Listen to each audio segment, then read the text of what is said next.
anyway, just after doing that envelope reduction, then really the big remaining heat loss, actually, and if you look at the top bar, there's kind of an Energuide 80 house. That would be Dietmar and Roberta's house at Energuide 80, and then as it's built, we've cut the heating and hot water down to very small numbers. Because they've got efficient lighting and appliances, we've got the appliance lighting loads down, but now the biggest chunk bigger than the combined remaining energy loss is now lighting and appliances. And so it's really important to go through the whole house, get the most efficient appliances you can, efficient lighting, and the same with hot water, reducing the efficient dishwasher, efficient hot water generation, drain water heat recovery, all that kind of stuff has a very high payoff in terms of the cost per kilowatt hour per year saved compared with some of the other things you got to do. So that's kind of at the end of the reduction, and then now we've got to figure out renewable energy collection and to offset that. Now we've been using, or we're now using, air source heat pumps. Landmark has used a number of them, and this is kind of counterintuitive. But the energy harvested by the air source heat pumps is 100% renewable solar energy. It's the heat that's in that -30 air. Or, well, not -30, that's the cutoff. It doesn't work very well at that temperature. But say -5, -10, it's just chugging away, cooling that air down and heating your house with the energy that it's sucked out of it. And you wouldn't think this would work here in Edmonton, but this graph here is is heating degree days in Edmonton, starting in January 1st to December 31st. And so you can, a heating degree day is, so today it was +5, say, or say, whatever, say it was +10. Keep your house at +20. Today's a 10 heating degree day. So when it's -30, it's a 50 heating degree day. So that's tracking actual weather data from Edmonton. So how many heating degree days we've had on each of those days. And the bar up there at 40, everything above that is too cold. That's about -25. That's too cold for the air source heat pump. So we can heat that entire winter with an air source heat pump. And if you look at just the volume of heating that heat pump can do usefully here in Edmonton, and compare it with, say, Vancouver or Nova Scotia, where they use heat pumps all the time, we're getting way more benefit from it than they are, because our winter is so damn long. And in that little bit where it can't do it, we can make that up with just straight electric resistance heating. There's not that much of it. And our overall coefficient of performance, and a coefficient of performance is sort of like efficiency percentage. Something with a coefficient of performance is 200% efficient. So for every unit of electricity that you put into the heat pump, you're getting 2 units of heat back. And that does a couple good things. It helps you shrink the PV array, so you've got less roof, and it really cuts down on the total amount of energy you're using, and you're using renewable energy. So there's a couple choices, and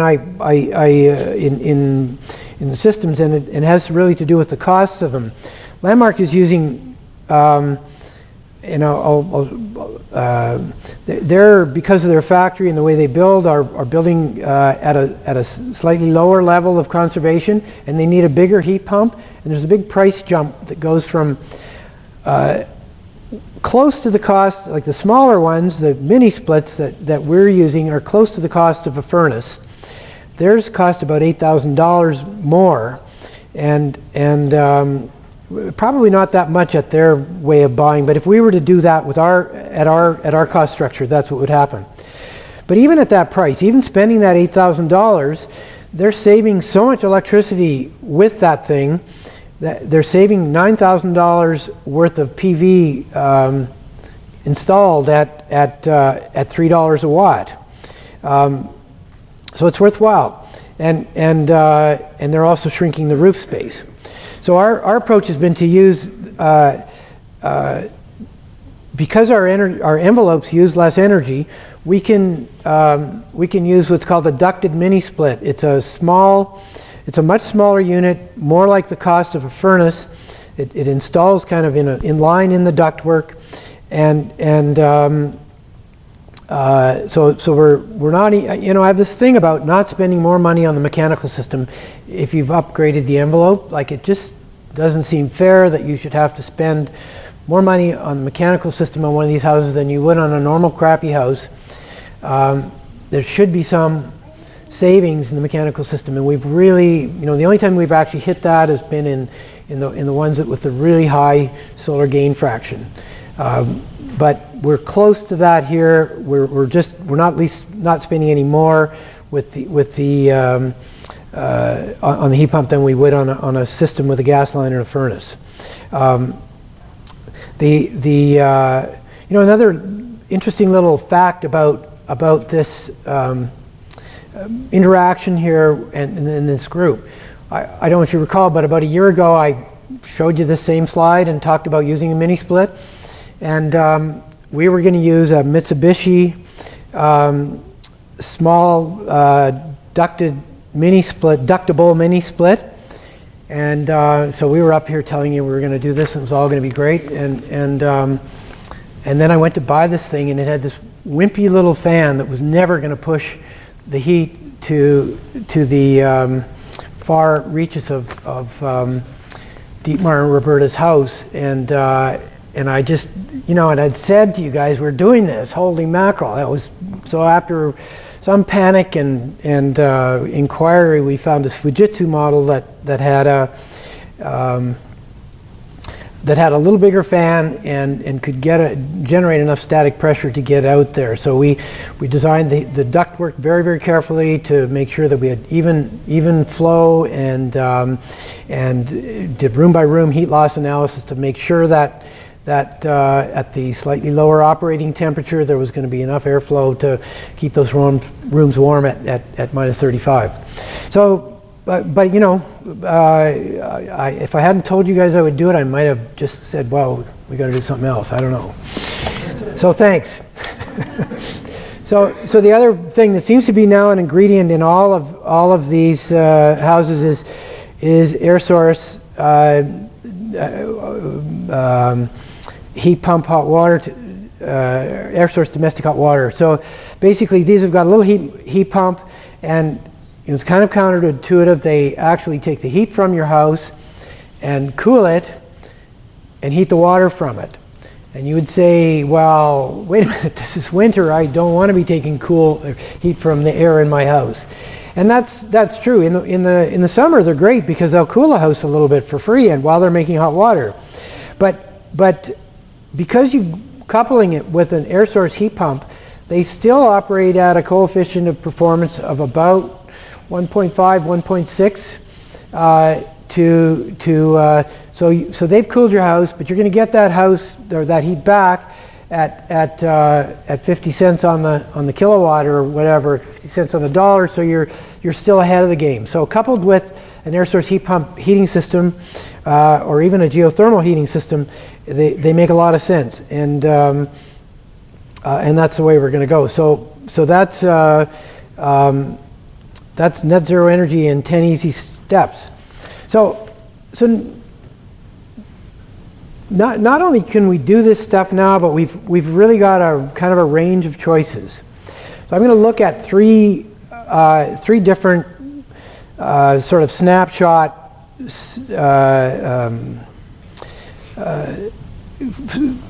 approaches to how to do this. So there's you build a darn good envelope with a great big PV array, or you can build a really good envelope with a medium-sized PV array, or you can build a passive house with a really small PV array. And the specifications on the envelope would look something like this. And kind of like the ERS 3083 is kind of what Landmark's approach is. They've got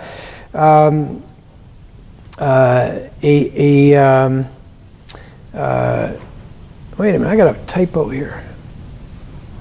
Yeah, they're actually doing 2x6 and 2x8 with spray foam, but they're getting by with a lighter envelope, a big air source heat pump, domestic HRV, air source domestic hot water in the ERS 88, like we're doing in the Amerongen demonstration house.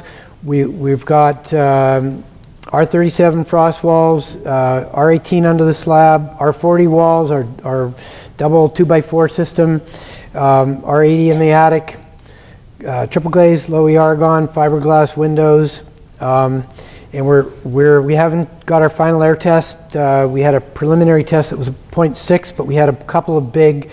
The HRV wasn't installed yet. There were a couple of huge holes that were wide open. So we're confident we're going to hit that one out of the park. But and then the ducted mini split we're back to a Van E there for the time being, an air source heat pump. So the third alternative is a passive house envelope, much higher R value, R67, R100 in the attic, R10 windows, and we're going even tighter. We're aiming for 0.3, but we're able to do that with electric baseboards, and we're going to splurge on a German HRV with a ground preheat system to get to that passive house target. And so, just from a cost point of view, this is my little spreadsheet that does two things. The first one is I use it to check whether there's enough room on the roof for the amount of PV we need. So if we build the Energite 83 envelope, we've got a heating load of 9,100 kilowatt hours a year, cooling 1,000, domestic hot water 4,500. We could have actually got that down now that no, actually we're using the air source heat pump. So lighting and appliances, that's a default number from National Resources Canada that we have to use. They don't believe that Dietmar and Roberta are going to use less than that, even though they're using less than that now in their 1950s house.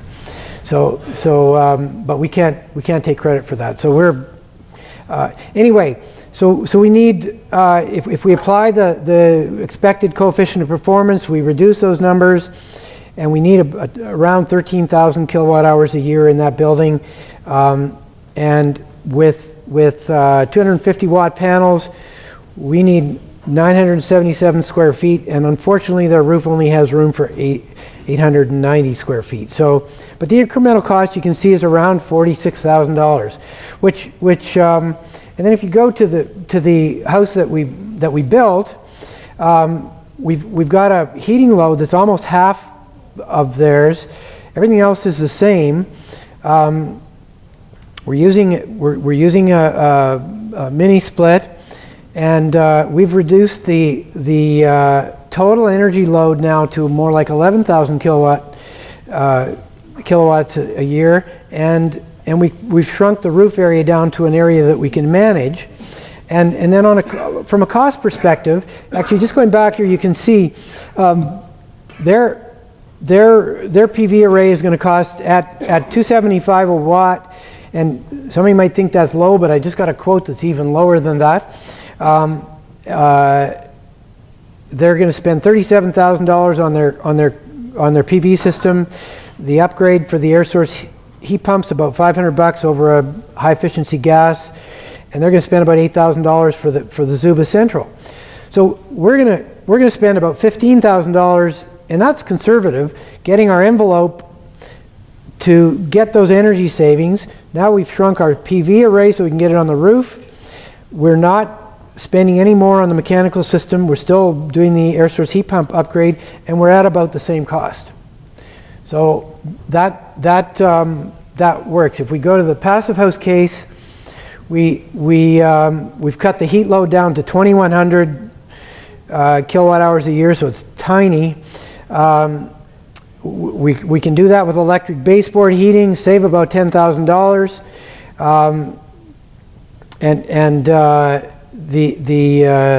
I mean, the downside is it costs us about $45,000 to upgrade the envelope. We're saving a bit of money on the PV, and our total upgrade cost is about $65,000. So that's a problem. We've got lots of roof area. So in kind of making these decisions, I developed this sort of value matrix and scored. This is a little bit arbitrary, but some of the things you get from the upgraded envelope, you've got a lower environmental impact, probably, as long as you're not using spray foam. The more airtight house is probably healthier, marginally. And I'm assuming that we were, particularly with the passive house case, that we got really high durability and hygrothermic, that's moisture safety, disaster resilience in the event that you've got a period with the power off. You're going to be cozy longer in the passive house than either of the other two. I think it'd be hard to find much of a comfort difference between those two.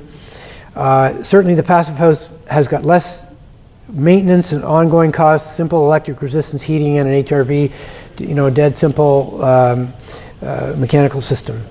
And then there's this thing called primary energy, and that's a place where the passive house really benefits, and something that they keep track of. And you know what I'm going to do? I'm just going to skip for a second to, I think these slides are out of order. So primary energy is the raw energy input to get a kilowatt hour of energy that you can use in your house. So it's kind of site or source energy. The energy used in your house is site energy. So somebody from the Pembina Institute just had this. He keeps and I don't know his name. Roberta, you probably know. No, actually, he wasn't from Pembina. He was somebody that did an interview. Yeah, anyway, he keeps a little canister, a little tub of coal on his desk, so he knows what a kilowatt hour is. And so I just grabbed that. I thought that was, it sort of spoke to me anyway. But every time you use a kilowatt hour of energy in your house, it actually takes, if it's pure electricity, it actually takes about 3.5 of those, or 3.8 of those canisters of coal burnt in that stack. By the time you account for the line losses, for the inefficiency of the thermal coal system and getting it to your house, you're only getting the benefit of less than a third of that coal that's being burnt. So this is something that the passive house people keep track of. And then just for comparison, the average ratio across North America is around 3.2. That would have hydro blended into it and renewables. Natural gas is actually better. Even it's around 1.75 units of energy burnt to get a unit of energy to burn in your house. Coal-fired electricity is the worst. And the only energy that really has a 1-to-1 ratio is electricity that you generate on your roof and use in your house simultaneous to the generation. And that's really not very much of what you, when you export it to the grid and bring it back, the ratio is more like 1.75. So if you're looking at your effect on the planet, these are important numbers. And we haven't really looked at them in the net zero energy realm. The passive house people have a limit. They say, and I'm not going to go through the whole thing here, but one of the deal breakers, the metrics are actually really simple. That says we don't care what kind of building it is, where it is on the planet, 15 kilowatt hours per square meter for that building per year is your top heating and cooling demand. You actually get 15 kilowatt hours for each, which is kind of and must be 0.6 air changes an hour. That's what they consider to be a sort of a safe limit for leakage into the envelope, and an economic thing. And then you're allowed 120 kilowatt hours per square meter per year of primary energy demand. And so they'll say if your house is using total as ours is here, we're using 13. I got to go about 13,000 kilowatt hours a year, 2,200 square meter, or 220 square meters. So what is that? 50 kilowatt hours per square meter per year. We have to multiply that by 3.2 to get, and that's going to put us up in the 165 range, which would not meet the Passivhaus target. And that's a big problem if you're, if that's where you're trying to go. And I think it's worthwhile keeping track of that stuff. Anyway, so just on our favorite is obviously the EnerGuide 86. We're using, or 88 thing that we're doing there. We're actually incorporating lots of things we've learned from the Passivhaus to make it tighter, to make it hydrothermically safer, and kind of that's our so. But you can pick any of those to do it. Now, we're about to our next challenge is that we're building a 16-suite housing unit for the Intermet Housing Society. It's nonprofit housing for large immigrant families over in Norwood. We're redeveloping the site with a new church. And these guys have a perfect pro forma. They find that they can raise capital dollars, but they can't find operating money. So who wouldn't, the perfect solution for them is a building that costs next to nothing to operate and that's highly durable. And they've committed to this. We're in for zoning, and so we're going to try this out on a bigger scale. We don't have quite it. We have some of the same problem because it's multi-story. We're probably not going to be quite net zero, but they're sounding very serious about even putting up the PV array. And part of the reason we're excited about this is that this is exactly the kind of building that we need at the airport to build a carbon neutral development up there. And we're really hoping that we'll be able to find out in this process how well this stuff scales on that kind of building. So that's it. I think we are ready for prime time. It's not a technical problem anymore. It's a marketing problem. And why would anybody build a house that could very well be obsolete in a few years? And I just also want to really ask again that we support the city and the in their goal for adopting this energy transition strategy. That'll be really important for all of our futures. And yeah, so are there any questions? The question is, could I explain the city's energy transition program? I confess I skimmed it and liked what I saw, but I really would be hard pressed to describe it. But if you're interested, send me an email and I'll send you a link to it. There are some great documents on it. You can, long version, short version, lots of detail on various aspects of it. But it looks really comprehensive and very hopeful, I'd say. The question is, how much PV would you have to add to charge an electric car? And I think I would just ask Gordon I know that Gordon knows that number. I have given presentations on it, but I must admit I forget off the top of my head. But if you send Peter an e-message. Oh, come on. And No. I'll give you my presentation on it. Calculate. So how far off the mark would 5 kilowatts be, depending? It would be typically that. Okay. So that's the number I've heard anyway. So, yeah. Jerry. Yeah. Yeah, things have changed a lot in 5 years. I think things have changed a lot in 5 years. Yeah, no, it's really. Will this presentation be on the website for I think so, probably. The other ones have been, yeah. Thank you. Okay. Hello? Yes. When can I move in? You have a date for us. In your opening remarks, you mentioned that how do we market this? You know, like, do we have to tell people, you know, we're going to be fighting for scraps of food out in the desert or whatever?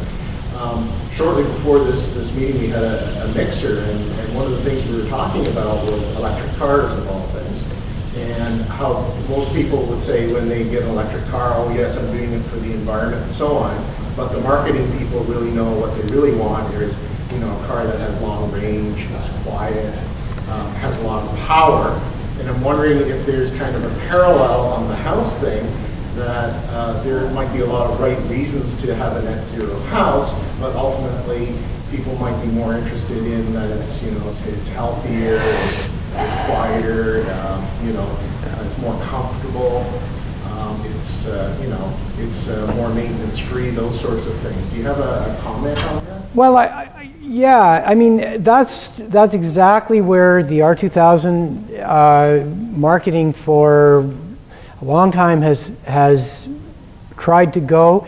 It's absolutely what the DOE is doing with their Zero Energy Ready home. They have a great sort of billboard ad that shows this family, and the quote on it is, "I moved into this house 2 weeks ago, and our kids threw their inhalers away." And I mean, that's really powerful. We need more stories like that, for sure. And also, you know, I think they need better graphics. I mean, I think that really the Tesla phenomenon is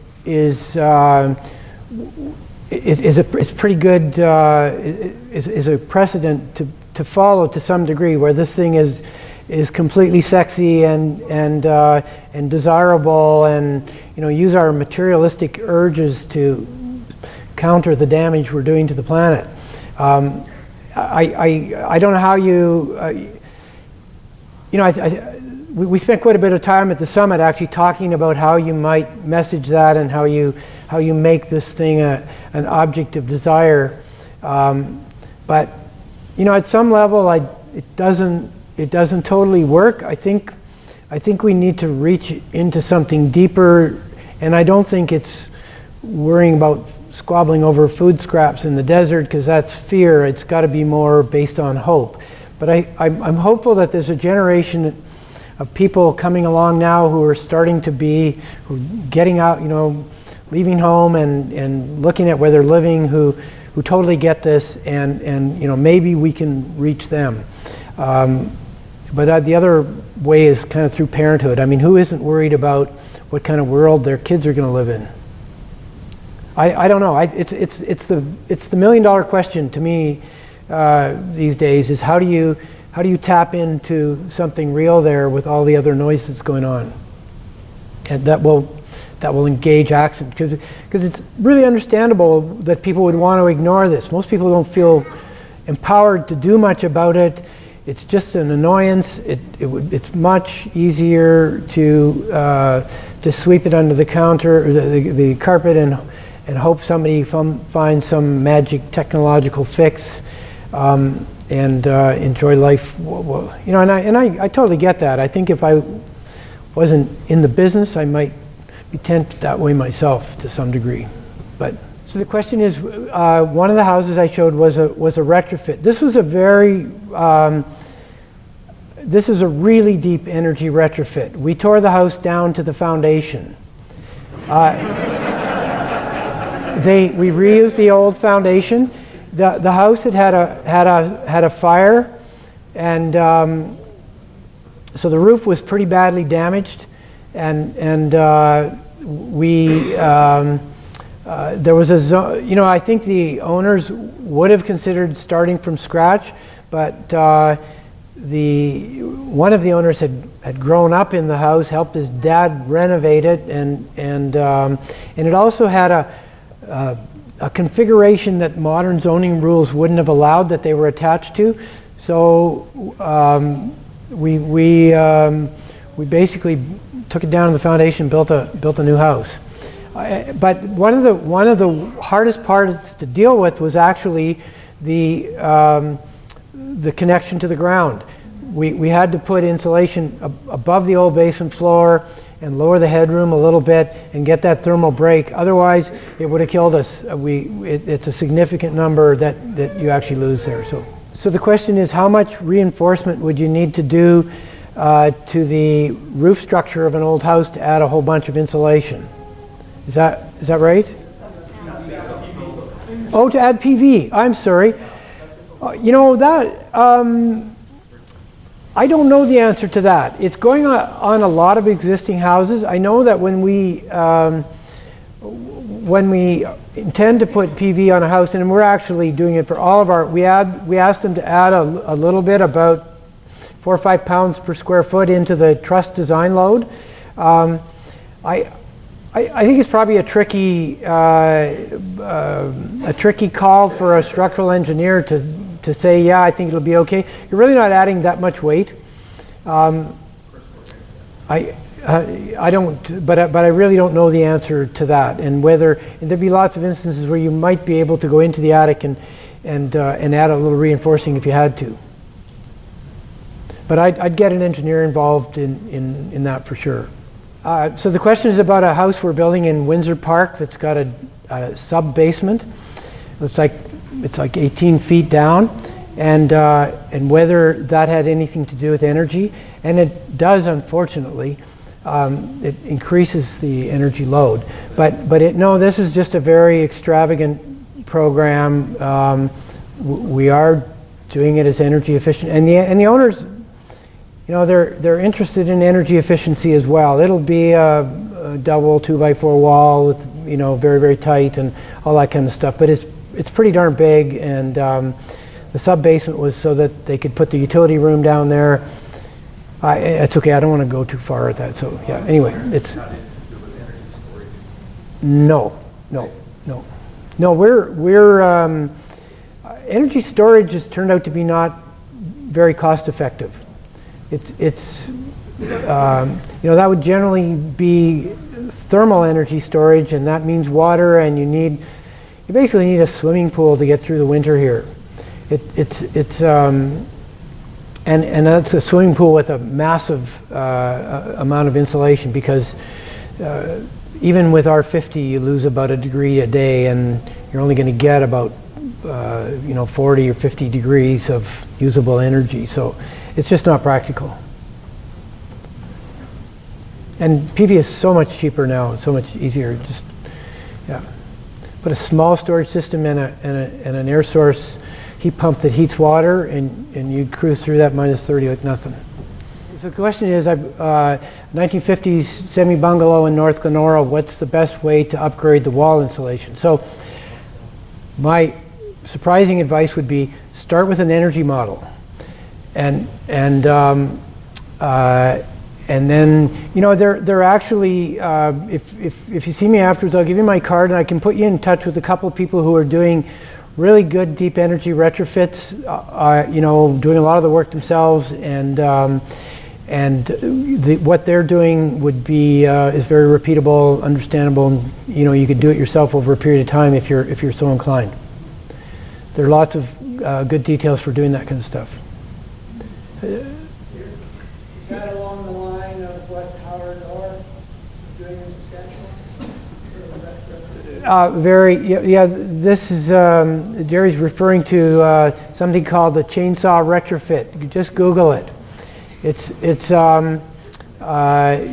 And this is basically the same thing, only we're not using a chainsaw. So the question is there, you know, what can you do about finding lots with better solar orientation? And not a heck of a lot is the unfortunate answer. Like, you might get lucky in an older area, but as Dave Turnbull from Landmark explained to me, nobody wants a north-facing backyard. So the developers try to lay these things out so most of the backyards face either east or west. And because one side of the street is always going to be a north-facing backyard if the other side is a south-facing backyard. And so they, in order not to have trouble selling these things, they don't do very many of them. And in the older parts of the city, there are a few neighborhoods that are laid out that way. You've got to get the right side of the street, or our gorgeous elm trees will kind of shut out any potential gain. So it's you know, that's we sort of come to terms with the fact that we've got to be able to do this on sites with less than optimal solar orientation, and that's one of the key things that the air source heat pump lets you do, is that now, because you can get that heating energy with so many fewer kilowatt hours, you can start to counteract some of that benefit. So the question is, do any of these have a battery backup, or are they grid tied? They're all grid tied. They've all been within reach of the grid, and the advantages of having it grid tied are so huge that there'd be really no point in trying to, you know, unless you were worried about the grid going down and having no power whatsoever, there's really no point in not going grid tied. Because what it means is that you can, you know, even with a battery system, you know, to try and heat with a battery in the winter would be, that'd be a huge, costly, toxic battery. So, you know, they're expensive, they need maintenance, they take up space, they give off fumes. You only do that if you have to.